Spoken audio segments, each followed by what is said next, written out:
Scott McGregor here with Rapid Media TV, and I'm at the 2016 Outdoor Adventure Show, and I'm here with Brian Gifford in the OWL MKC booth.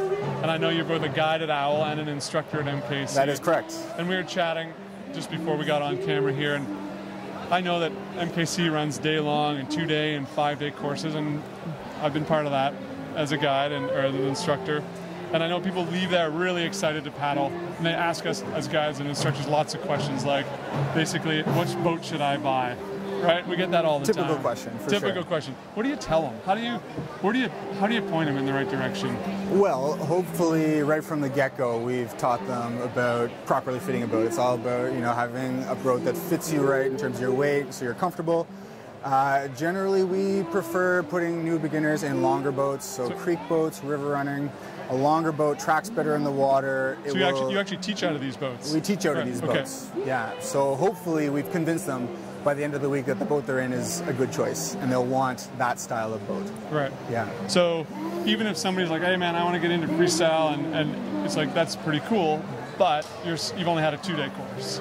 Yeah, I think if you jump right into a play boat, you're not going to get the response from the boat. Even if you have good technique, your boat's going to be spinning all over the place, and it won't be as satisfying. So even if you want to get into play boating, definitely starting with a longer boat will help you progress your skills so that you can have more control when you get out on the wave. Can you give me a couple, for examples of river runner creek boats that you guys use at MKC? The Mamba is one of my favorites. So that's the Dagger Mamba. The Dagger Mamba, yeah. Yep. The Piranha Carnali. There's a couple of different. I know Piranha makes a burn also, which is more. The Burn and the Mamba are both equal, I would say. Those are probably our two most popular. Right. Yeah. And then what about sizes? Because I know in all of those they have different volume sizes of the different boats. And you said, of course, getting people into the right boat is essential. Yeah. But